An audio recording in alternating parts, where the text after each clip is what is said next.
Chapter 1, The City of Ayodhya and King Dasharatha. Ayodhya was a beautiful city on the bank of the Sarayu river. चलिए अब इस वाक्य का एक एक शब्द समझकर इसका विश्लेषण करेंगे। Ayodhya was a beautiful city. Ayodhya एक सुंदर नगर था। यहाँ पे हम was शब्द का उपयोग क्यों कर रहे हैं? क्योंकि ये भूतकाल है। हम इस कहानी को भूतकाल में बता रहे हैं। Ayodhya was a beautiful city. A beautiful city क्यों कहा गया है? ए मतलब एक सुंदर नगर था। तो यहाँ पे ए का मतलब ए ब्यूटीफुल सिटी का मतलब हुआ एक सुंदर नगर। कहाँ पे था ये सुंदर नगर? On the bank of the Sarayu river. यहाँ पे बैंक मतलब क्या है?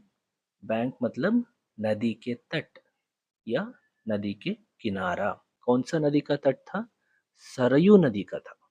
तो on the bank of the Sarayu river का मतलब हुआ अयोध्या नगर सरयू नदी के तट पर था। तो इस पूरे वाक्य का मतलब हुआ अयोध्या सरयू नदी के तट पर बसा एक सुंदर नगर था। It was filled with gardens, grand palaces and busy market places. चलिए इस वाक्य को समझते हैं। इट वॉज फिल्ड, इट मतलब यह, फिल्ड मतलब भरा हुआ था। किससे भरा हुआ था? विथ गार्डन्स, गार्डन्स मतलब उद्यान, उद्यान या बगीचा, बगीचों से भरा हुआ था। और ग्रैंड पैलेसेस, भव्य महल, महलों से, भव्य महलों से भरा हुआ था। And busy market places, market place मतलब बाजार, बिजी मतलब व्यस्त, व्यस्त बाजारों से भरा हुआ था। इस पूरे वाक्य का मतलब है ये उद्यान या बगीचों और भव्य महलों से और व्यस्त बाजारों से भरा हुआ था। चलिए अब अगले वाक्य की ओर बढ़ते हैं। The streets were lined with trees and the air was filled with fragrance of blooming flowers. चलिए अब एक एक शब्द को समझते हैं। The streets were lined with trees. The streets मतलब यहाँ पे सड़कें, अयोध्या की सड़कें।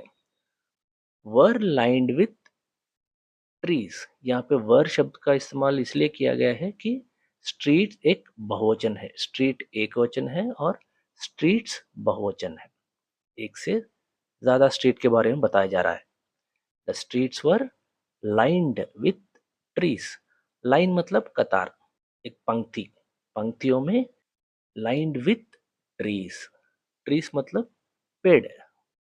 सड़कें पेड़ों से सजी हुई थी। And the air was filled with fragrance. Air मतलब हवा, वॉज फिल्ड हवा भरा हुआ था। किससे भरा हुआ था? With the fragrance. फ्रैग्रेंस मतलब सुगंध या खुशबू या महक।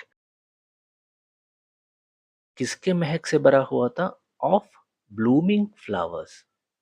ब्लूमिंग मतलब खिलता हुआ, ब्लू मतलब खिलना, ब्लूमिंग मतलब खिलता हुआ। फ्लावर्स फूल, खिलते हुए फूलों की खुशबू से हवा भरा हुआ था। अब इस पूरे वाक्य का मतलब है सड़कें पेड़ों से सजी हुई थी और हवा खिलते हुए फूलों की खुशबू से, फूलों की महक से भरा हुआ था। चलिए अब अगले वाक्य देखते हैं। People lived in harmony, enjoying peace and prosperity under the reign of King Dasharatha, a noble ruler from the Ikshvaku dynasty. अब एक एक शब्द को समझते हैं। पीपल मतलब लोग, लिव्ड मतलब रहते थे। इन हार्मनी, इन हार्मनी का मतलब क्या है? हार्मनी, हार्मनी मतलब सद्भाव, सद्भाव से रहते थे। इन हार्मनी मतलब सद्भाव से रहते थे। एंजॉइंग, एंजॉइंग मतलब आनंद लेते हुए। किसका आनंद लेते हुए? Enjoying peace and prosperity. Peace का मतलब है शांति एंड और प्रॉस्पेरिटी मतलब समृद्धि। People lived in harmony enjoying peace and prosperity. लोग सद्भाव से रहा करते थे, शांति और समृद्धि का आनंद लेते हुए।